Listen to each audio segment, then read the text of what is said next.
were turning, and oh jeez! Oh jeez!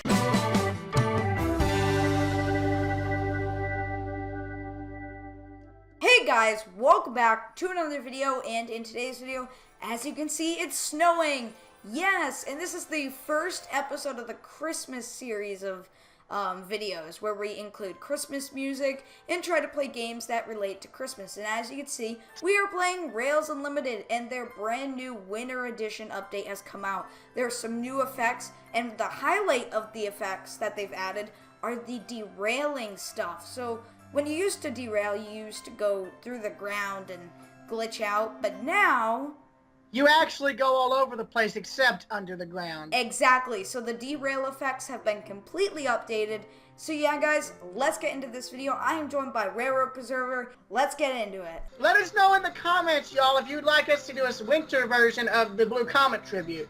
Even if it's not technically a tribute, we can always have some fun with it during winter. So yeah, guys, that's a really cool idea that Railroad just brought up, making a brand new tribute. But what I'm driving right now is a Via Rail, well, a VP Rail in this game, cargo train, and it's in a nice red paint scheme. Usually you see the passenger Via Rail trains in a nice green color, but yeah, we're driving one of the older style, I believe, Via Rail. And I could explain. Oh yeah. And, It's actually not a Via Rail, but it's actually Canadian Pacific, and the engines you're driving there are, it's not. I thought you said it was Via Rail before we started the episode. They're Canadian Pacific, Montreal Locomotive Works built Alcos, which was the Canadian affiliate of American Locomotive Company, and the diesels are nicknamed by rail fans Alcos. Alright, well, we just went through somebody. So yeah, that was a mistake I made. I thought this was Via Rail, but no, it's actually Canadian Pacific. And it's time to test out that brand new derail system. Here we go. Wow. Okay, so as you can see, clearly we have collisions. Oh my gosh. Look at, what? Oh my gosh. Major derailment. Hello, sir. Looks like you just witnessed something pretty terrible.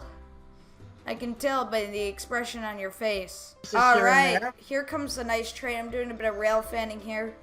Just a subway looking train passing by. Oh, you might want to get back to Philly because I'm heading there right now at 100 miles an hour because that is where I've set the throttle at. Wait, you're heading at 100 miles an hour in a Blue Comet? Dude, these suckers could run that fast. Oh my gosh. It's a 462 Hudson, basically. Dang. I have no idea what that is, but if you could explain. It's an iconic locomotive that was built for mainly the New York Central. I'm at Fairfuff. Just gotta hop up this pretty dark embankment. I see you incoming. Let's get a nice FOV look right here. Wow, look at this shot, guys. I mean, if the Blue Comet was still in existence, this shot would be so amazing. Besides the cursor in the middle of the screen. But wow, that is a fantastic shot. And the tribute was surprising because I was surprised at just how long it even ran for. It didn't even last after the steam era. Well, it's not the Blue Comet, but the Blue Comet is approaching behind this train right here. Bam! There goes the subway train, and the Blue Comet appears right behind it in the midst of snow. And here it comes, Railroadpreserver in the Blue Comet, with the snow being plowed away by the front. Dang, beautiful shot. A very beautiful shot. As the sun rises, the Blue Comet passes by in that beautiful morning sunrise. Reminds me of Christmas. Oh. Alright, I can see him rounding the curve now. Here he comes. Are you still chasing me? I'm watching you from the road. Going on the opposite side would be a better option because you get a good shot of the entire train panning around the curve. Okay, something is about to... And yeah, the Horizon Express is not waiting for his... the Horizon Express is falling apart at the seams right now. Looks like some serious issues have just occurred with the Horizon Express. And interesting side note, you guys. The Santa Fe engine that's in this is in what is called a war bonnet livery. That was the name given to their railroad's colors. There was the famous normal war bonnet scheme, which is what's iconic when everyone hears about the Santa Fe. And then there's this scheme, which is the blue coloration. And I actually, while I was in Seattle, waiting on the cruise ship that took me to Alaska, I saw one of these units still painted in the original Santa Fe colors. Interesting. Which was surprising since the railroad had been gone for that point for over 20 years at that point. Well, I can see that you just sped out of there. I have selected the West Network, the newer train, West Network in Rails Unlimited. I forget what it was called, like the Spirit or something. I figured out, I looked up the huge diesel that you used in the first Rails Unlimited one, and it's called the Centennial type. Interesting. Basically, yeah, it was the Union Pacific Centennial, and I think even today there was quite a few of them preserved, and I think there's still one that still hauls freight at last reports, and they were outdated for all I know, so It could be tired by now, but not scrapped. Now I'm going to use the scenic view button. It gives you a really nice rail fan shot or train spotting shot. You can use if you live in Europe. Yep. So basically you can zoom your camera out, place it towards the ground, click the scenic view, and then have your tripod get struck by the train. Here he comes, coming around the curve. His train is actually falling apart. Oh my gosh! There it goes! Bam! Oh, the engine! Oh, the engine! Sir! Well, are you okay in there? Oh, it made crashing noises too. Interesting. Well, this is a different teenager messed with the switch. Totally wasn't you. Not at all. Actually, the shot I got was you were turning, and oh jeez! Oh jeez! We have fatality! Oh my goodness! Oh, another guy! Oh my gosh, is he gonna, Sir! Oh my god. All I saw was him towering over me. He was on my derailment, but this guy must have planned it. You see how fast he was coming through? Look at this car. It's gone through the other car. It has literally gone directly through. One in this center portion is dead, but everyone else, I'm surprised.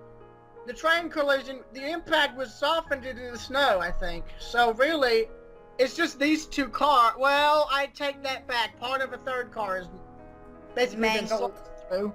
By the way, Amtrak E60 number 904 is heading out of Pinewood at this time, bound for Philadelphia. Yeah, the E60 was basically a GE product that failed in terms of Amtrak usage. So interesting. Most of the units were scrapped, I think, except for either one or two. I'm about to look it up as we speak. If my dang computer would work. I have a potato from like the 1980s, apparently. Okay, in terms of the E60, there's some that are...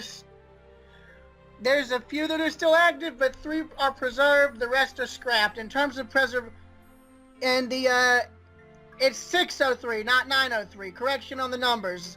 E60 MA number 603 is the one I mentioned in this video, is currently preserved and on display at the Railroad Museum of Pennsylvania in Strasbourg. Interesting. Good fact. Which I've actually been to in 2015, but I only filmed the Strasbourg because I was an idiot filmmaker at the time. Oh, and by the way, listen to the horn if you can. Oh, jeez! Okay, we got a derailment occurring right now. I'm just hanging around, suckers! Oh, by the way, get to the station quick. Listen to the horn, quickly. Sounds very diesel. Well, this is actually a legitimate audio recording of a D60's actual horn. Really? Yeah. There's some YouTuber who actually has been recording trains since like the 1970s. Dang. Oh my goodness. Oh goodness. We just had another derailment. This guy went sharp into the corner. The NSF auto train is heading your way. Never mind. We also got a Union Pacific locomotive, which is, he just slammed into those coach cars. He's derailing. Oh, he's coming straight towards me. Oh, Jesus. Oh, God. Oh, my gosh. What is happening? It is just a total mess. Actually, that's my stop. Quick, hit the brakes. Oh, wait, never mind. Too late. Next station will be, what's the next station after Fairfuff? Please, I need to know Memorial, exactly. I believe. Memorial. Oh, jeez. Oh, I think the brakes. Oh, dear. What is that? Is that... We have a problem. Houston, we have a problem. What's your problem? Well then, this is an issue. It appears, hit the brake, damn, the ice has frozen the brakes. Uh-oh. Anyone getting some vibes from Runaway Train? Because I am right now. And it's about Plot to. twist, I slowed it down to 30. I managed to get sand on the track, so it slowed the train down enough to where I can make it around the curve. It's the Amtrak version of Unstoppable. No, I'm kidding. It's not even referencing that. Your train is vibrating on the tracks as you made the turn. Alright, I can see that train, whatever that one was. Wait, what are you pulling out as?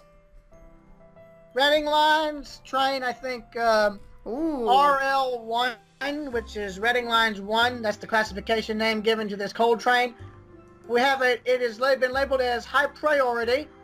Go past the signal bridge at the crossing if you want to see this train coming out from there with a scenic shot. Yeah, we are labeling this train as high priority, and interesting fact, there's still plenty of GP30s in service, both in revenue and museum use and short line use. Heck, a railroad that's nearby me in Watkinsville owned 2 engines, one of which that's notable is number 3016, which had a very foul yet unique sounding RS3L horn on it. The Athens line runs through Watkinsville, which is where my grandmother used to live before moving to Athens. So, yeah. I grew up with the Athens line, and I remember watching videos of it made by YouTuber Railscapes, Trains, and Travel. So major shout out to you, sir, because you got me hooked with that railroad. And also, it's a rail fan favorite because it has plenty of vintage motive power on its roster. Unfortunately, the GP30s were sold.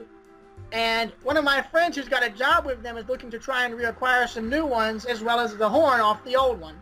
Also, this is a request for Abdul or anyone on the Rails Unlimited development team.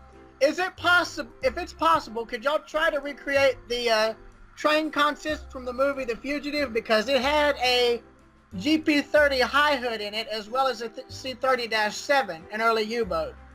Both of which were wrecked on the Great Smoky Mountains Railroad in Bryson City, North Carolina, and the engines are still there today. I've actually seen them. Yeah, and I'd actually like to see that train in this game because The Fugitive is such a classic movie, and that train really does deserve more attention than it got. And it was an actual train. It was no freaking special effect. It was a real train. It was a real train. I believe. Speaking of derailments, here we go! I believe that train in the... Oh, crap! Look at the engines! The engines are going on the ground! It's on the ground! Oh, he's really drifting now. Here he comes. This is gonna end terribly in a moment here, everybody. And there it goes, just folding into itself and, Oh my god! Alright guys, if you enjoyed this video, make sure to leave a like and a comment, and I'll see y'all next time, guys. Goodbye!